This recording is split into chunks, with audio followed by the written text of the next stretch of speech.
Now, before we go on to look at any of the concepts to do with radiation and radioactivity, I'd like to introduce you to the concept of the nuclear fuel cycle. This is a way in which we describe all the operations related to nuclear power.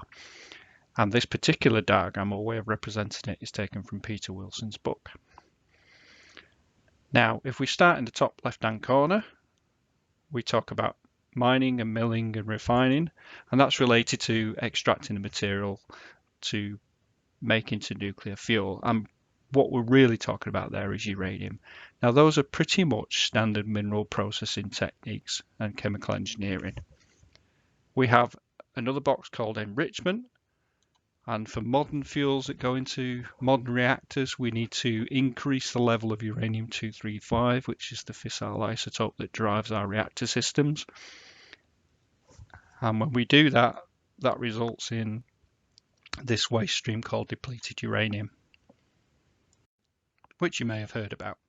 But what we're trying to do is to get nuclear fuel through a fuel fabrication process that then goes into a nuclear reactor. Now, in terms of our module, we're going to cover these steps, which is our areas of expertise. Dr. Jar is going to take you through how nuclear reactors work and some of the physics behind that. I'm going to talk about reprocessing or recycling of nuclear fuel and also transport and storage. Dr. Hunter is going to talk about waste treatment, and I'm going to talk about waste disposal. And Dr. Hunter is also going to talk about decommissioning, which is what we do with facilities at the end of life. Okay, so what we want to do now is just introduce some of the basics in this particular part of the lecture. I'm just going to briefly introduce origins of radioactivity. I'm going to talk a little bit about the types of radioactivity and just describe how nuclear fission works. Now, you may have covered this in your high school physics or A-level physics, but so this is a little bit of a revision for you. If you've not covered it, then it's going to introduce some of the topics which we're going to pick up later in more detail. So this man, Antoine Henri Becquerel, is credited with discovering radioactivity when he realized that there was some form of X-ray like radiation that was coming from uranium salts that he was working on. And I suppose in recognition of that, we use his name as one of our key units for Becquerel, which is an equivalent of 1 decay per second. So if you think all the way back to the late 19th century was the point at which people actually realized there was something called radioactivity that was being emitted from certain substances. The person who was involved very early on in looking and researching at radioactivity and specifically radiochemistry is Marie Curie. Very, very important woman in terms of science. Only person to win a Nobel Prize, only woman to win it twice.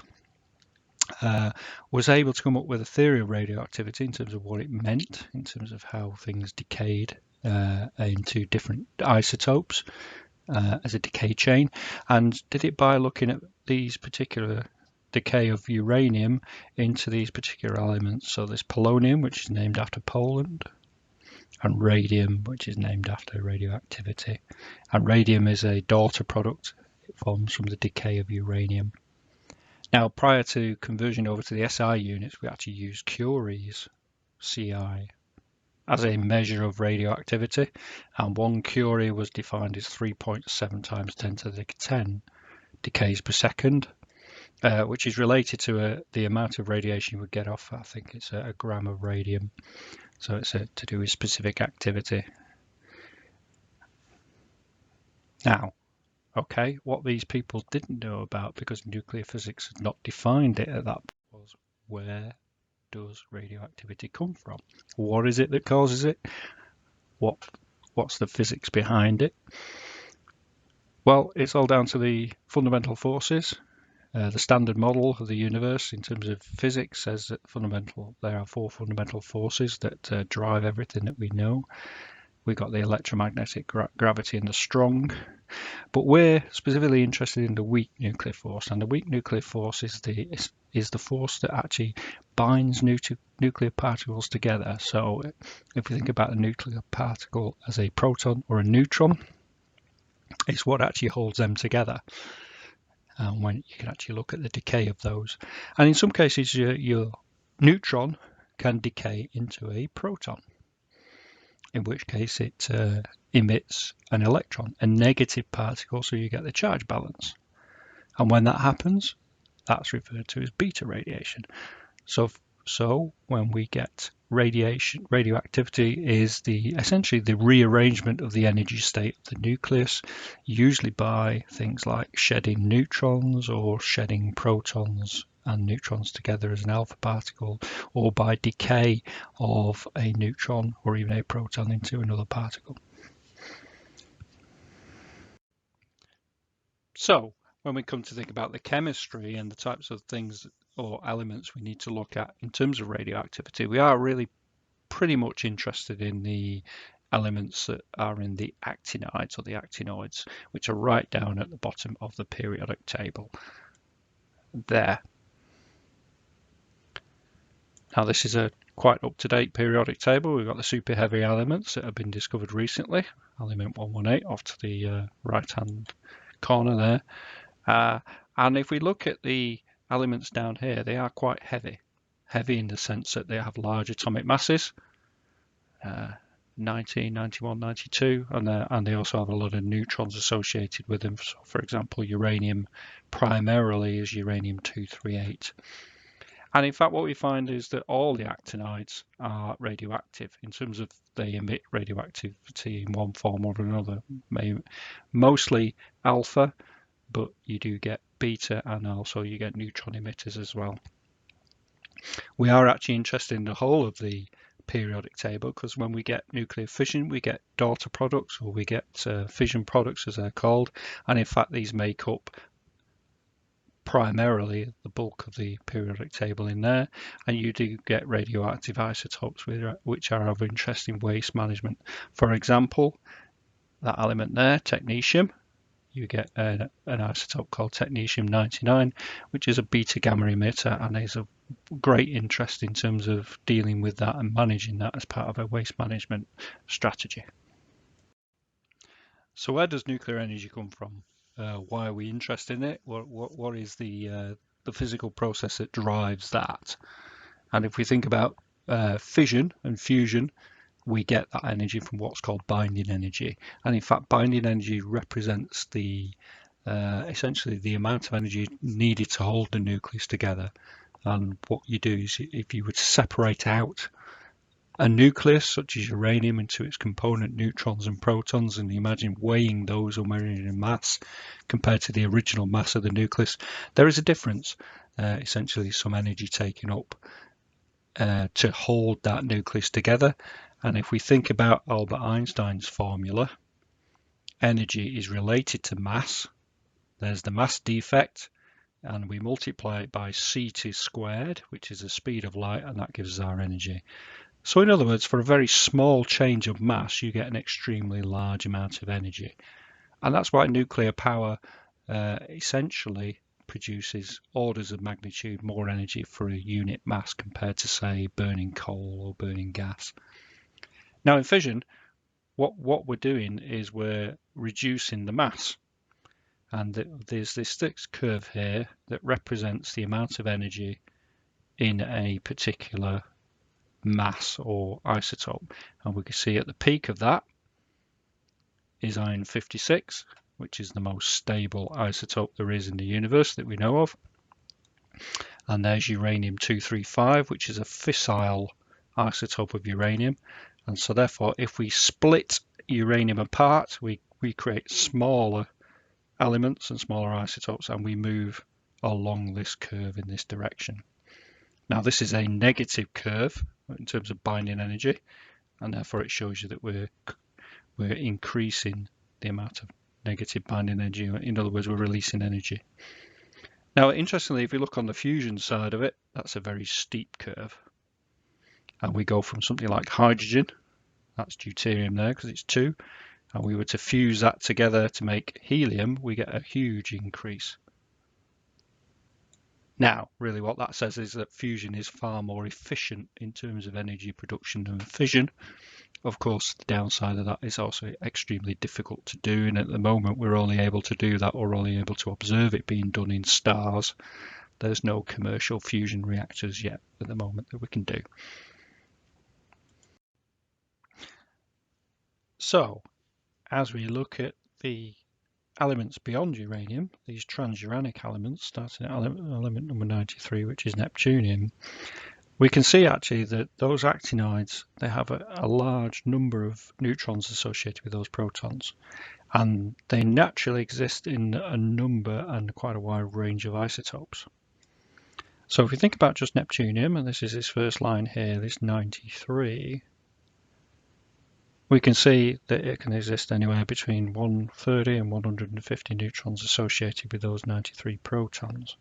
And if we're up at this end, there's too many neutrons. The nucleus is unstable, and there's too many neutrons for it to be stable and hold together. And what happens is, you see it's black there to represent beta decay. What happens is that some of those neutrons decay into a proton. Essentially what the energy state is trying to do is reach a more stable version of that, and therefore it sheds neutrons by decaying into a proton. And what happens there is essentially it becomes the next element up, 94, which is plutonium. At this end of the scale, there's too much charge. There's not enough neutrons and there's too many protons, and it wants to shed protons. And therefore it releases what's called an alpha particle. And an alpha particle is 2 protons and 2 neutrons, in which case it would become a much smaller element. It would drop down to element number 91. And in some cases you get direct shedding of neutrons or electron capture to change protons into neutrons. So depending on what the element is, depends on the type of radioactive decay. In some cases you can see these green that represent spontaneous fission. In other words, that element would just naturally, without the use of a neutron to promote it, would just basically undergo fission and just break apart. Although they are the higher actinides like californium. So in terms of nuclear physics, depending on what the element is there's certain things we have to take account of, and this translates through to how we deal with those elements as well. So I've mentioned there a couple of things. I mentioned beta particles and beta rays and alpha particles. So I'm just going to explain what I actually mean by that. So the types of radioactivity quite often are particles. In other words, they're actually subatomic particles. So we have the alpha particle, which is essentially a helium nuclei.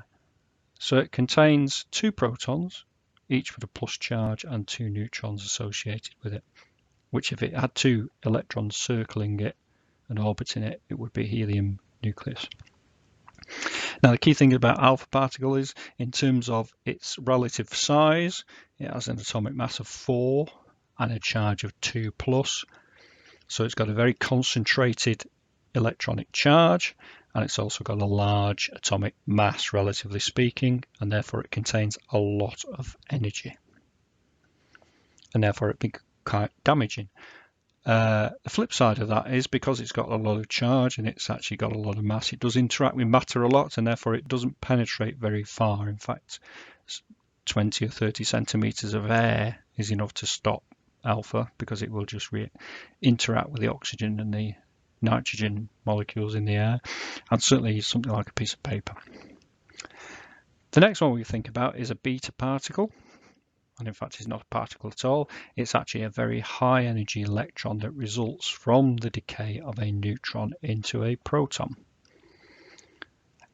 So there's tritium converting itself to helium-3, and in fact one of these yellow ones would then become a proton, and when it emits this high energy electron. So it's very different to this electron here. That's the electron that's normally associated with element number 1, hydrogen, that which has much less energy compared to the energy of that electron there. Now, in some cases, the isotopes emit neutrons, and usually that is a result of fission. So we think about uranium-235, it can fission, it can create two fragments or fission products or daughter products.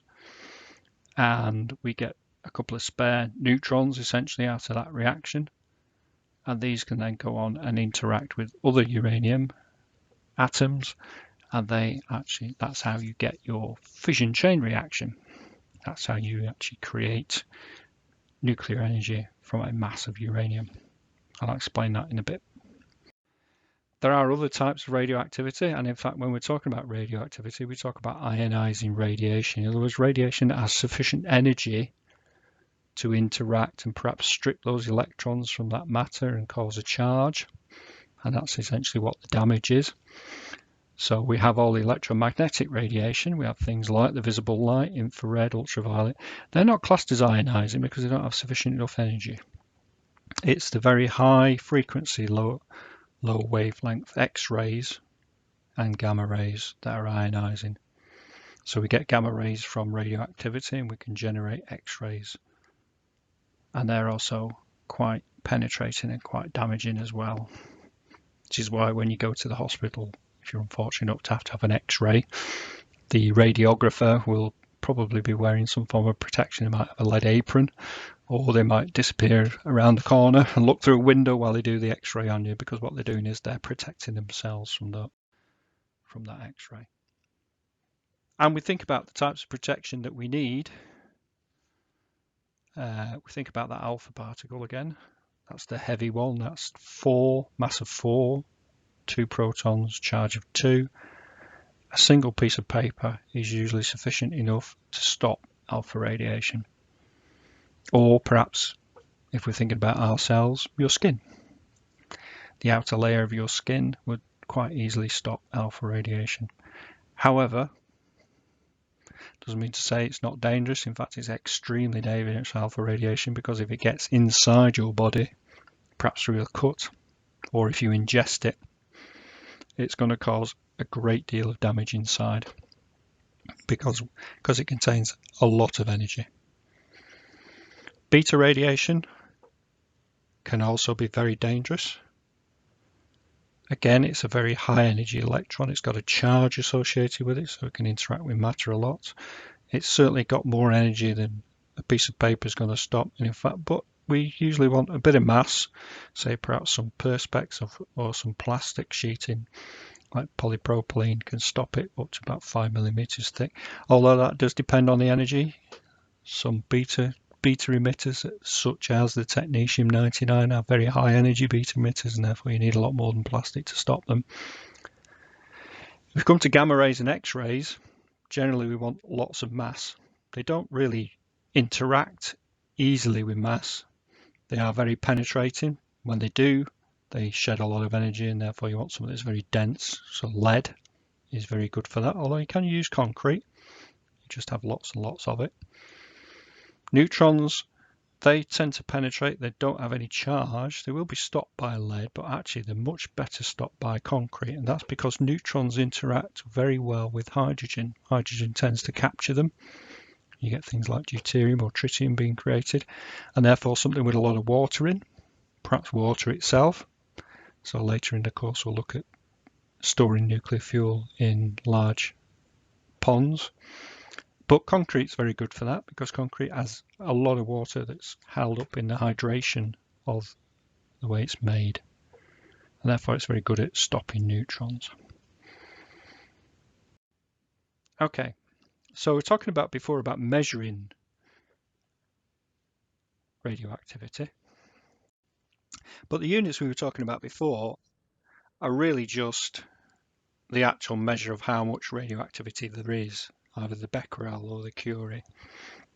What we really need to know is what the effect that radiation is having, either on your cells or somebody that you're worried about because we're trying to prove that something's safe, or an object, for example, damage to a reactor component. In which case we want to know how much energy is in that radiation and how much of it is actually absorbed or creates the damage. And in that case, we use a different unit. So the non-SI unit was the grey, but the unit that we use nowadays is a sievert, and that's equivalent to a joule of energy deposited into a kilo. It's the equivalent of the energy absorbed. And certain of the types of radiation, such as alpha, will produce more sieverts per becquerel because the energy absorbed is much more than it would be for gamma, for example. Now, sievert is actually quite a lot about that. Something like 2 to 8 millisieverts per year is probably equivalent about having a whole body CT scan, which is a large amount of X-ray being received. We also get radioactivity from cosmic rays, the products of fusion reaction going on in the sun. You might get it from inhalation from radon, which is a natural decay product of uranium, which is why we get larger radiation in certain geographic areas, because there's a lot of granite there as well. And of course, as you go above the atmosphere itself protects us from these cosmic rays. So if you go on long haul travel, you would get a higher dose of radiation. You would get somewhere between about 1.5 to 5 microsieverts per hour. So if you do a lot of flying, you'll get much more than that per year. And of course that varies depending on which country you're in as well. So some countries would have higher background radiation than the UK, and some would have lower. And all this radiation comes from these naturally occurring radioactive material norms. The biggest one that we normally take account of is granite, which is a rock that has uranium naturally in it, and you would get anywhere in the kilobecquerels per kilo, for example. So we're not talking about uranium ore here, which is actually, we'll cover that in one of the lectures later on when we talk about uranium. This is just very small amounts of uranium as part of a rock. And these tend to have very long half-lives. It takes a long time for that decay away. So granite is a very old rock, and it still contains those particular mineral elements like the uranium, and it contains things like thorium as well. And you'll get long half-life elements like potassium-40, which you naturally take up in your body. So our cells, to a certain extent, are radioactive. And you get the cosmogenic radionuclides. These are the ones that are caused by the cosmic rays, the most common of which you've probably heard of as carbon-14. It's being created all the time and it decays away, and we have a natural level of that, and that's why you can measure how old things are, because when you bury them away, the carbon-14 isn't replenished, and we know what the half-life is, we know how much that decays away and at what rate. Now we can work out how long it's been buried underground. So as I mentioned earlier, we're more interested in nuclear fission, and specifically nuclear fission in relation to uranium. And the isotope that we look at to drive all of our nuclear power today is uranium-235. And to be able to fission or cause fission in uranium-235, we need a neutron. And that neutron needs to be of the right energy. Too much energy, it could ricochet off. Or perhaps if it's of a slower energy, it could be absorbed into that and just stay within there and produce a new isotope or a new element. But if it's the right energy, it comes in and it forms an unstable nuclei. It gets absorbed, but that nuclei isn't stable. So in the case of U-235, it forms an unstable U-236. And we refer to the liquid drop model because that is analogous to the way this oscillates and then ultimately breaks apart into two fragments, two daughter nuclei. We refer to those as fission products. It's not just that that's produced, we also produce excess neutrons, which are fast neutrons. These come away with high energy. So I was mentioning before that these may ricochet off. These are now fast flying neutrons, they have very high velocity. And we also get some excess energy in the form of things like a gamma burst and other subatomic particles. So we now end up with that. And of course, these neutrons, if they're in the presence of a lot more uranium, can go on to cause further fissions, and that's how you would get a chain reaction. Now, the fission process itself isn't exact. There's a probability of the type of fragments that you'll get, and you may get a different fragment each time, a different fission product. And so you end up with essentially a probability curve like this that tells you what type of fission products you will get, with two peaks generally around about the 80 to 100 atomic mass and the 130 to 150 atomic mass. And in fact, when we look at nuclear waste, or we look at the fission products that come out of fuel when it's finished in a nuclear reactor, we find that two of the biggest fission products that we get are strontium-90, which is right in the middle of there, and cesium-137, which is right in the middle of there. And they're actually two very important isotopes because they're also very highly radioactive as well. So here's an example there of the overall process. A neutron hits uranium-235, we get unstable uranium-236. In this case, we're showing it splitting into those two particular isotopes. We get our burst of gamma and we get our neutrons. And in this case, I've shown, well, it shows two neutrons. Previous slide showed three. There's a probability between 2 or 3, and on average for uranium fission there's about 2.3 neutrons, which can then go on and form another fission event. So I was talking before about nuclear fission and with respect to the way that the neutrons interacted with the uranium, and what we need to do is to make sure that the neutrons have the right energy to cause that uranium nuclei to split. And the way we do that is we moderate. We adjust the energy of the neutron. And in a nuclear reactor, a fission reactor, there is something called a moderator. So if you look at this particular slide here, we have a fission event there. So that is our uranium fuel, and we have our uranium nuclei splitting there, and we're getting our high energy neutrons being produced. And these are traveling out of the fuel and they go through the moderator. Now, in fact, most of the reactors around the world today are cooled by water, and water itself makes a very good moderator. So what happens is that those neutrons interact with the water molecules, and as they do so, they shed energy and effectively slow down, so that when they go through and enter into fuel, they're able to interact with another uranium atom and cause another fission event. And in this case, we've got the other two neutrons going off. So that's the way moderators work. They adjust the energy in a reactor so that the neutrons can sustain a chain reaction. So just to summarize everything we've been talking about and in respect to nuclear fission and uranium-235, we've got this diagram here that shows it's a summary.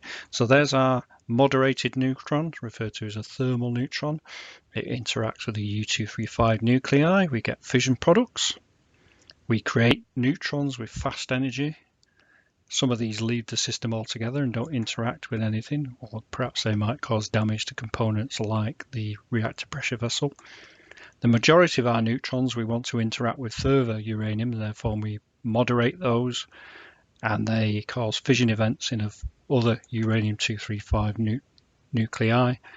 In some cases, our fast neutron may be absorbed by a uranium-238 nuclei, and in that case, it forms an unstable uranium-239 nuclei that contains too many neutrons, so therefore it effectively converts a neutron to a proton, moves up 1 in the atomic mass, and becomes Neptunium-239. Does it again, because that's unstable as well, so another beta decay with a neutron being converted to a proton, and we end up with plutonium-239, and that's referred to as breeding because plutonium-239 is also fissile, and that's how we get plutonium in our nuclear reactors. So another important term that we use in nuclear energy is criticality. And what we're referring to there is the number of neutrons in any given generation. So for example, one neutron comes in, causes a fission in the U-235 nuclei, and 2 neutrons leave, or 3 neutrons leave. Therefore, we get a K that's greater than 1. So if we have our neutron multiplication factor, the number of in one generation, over the neutrons in the preceding generation, if we have a K that's less than 1, essentially the number of neutrons in the system exponentially decays. It goes down, and that's referred to as subcritical. In other words, we can't sustain a chain reaction. Now, obviously, when you're designing a facility to store nuclear fuel or to deal with nuclear waste, that's exactly what you want. But it's no good in a reactor because the reactor essentially will stop and will not work. What we want to do is to sustain the chain reaction. We want a K round about 1, and therefore that would be referred to as going critical. And the neutron population remains constant or near constant. And reactor operators are constantly changing the way that they arrange the fuel and using control rods to try and control essentially the neutron population within the reactor and maintain that criticality. If we have a K greater than 1, the chain reaction is referred to as supercritical as the neutron population grows exponentially. Now, we're talking about K and the difference in the neutrons happening in picoseconds. So if K is greater than 1, that supercriticality occurs almost instantaneously. And when that happens, then essentially that's when we have a weapon. So in the nuclear industry, the civil nuclear industry, we're interested in reactors that can maintain criticality around about 1, and at every other facility we want it a lot less than 1. So I've got a little animation coming up now, and we can see there this is an animation of a criticality within for example, a sphere of uranium, and we can see the little black dots there, and these are neutrons that are being generated from the fission of uranium, and as they interact with further nuclei we can see more neutrons being created. Some of them are leaving the system. You can see they're leaking out, and you can see as it gradually increases, because we have a critical mass, we have sufficient uranium to maintain criticality, we're getting a supercritical event when essentially every single nuclei is undergoing fission, and we're getting a massive neutron dose coming off that.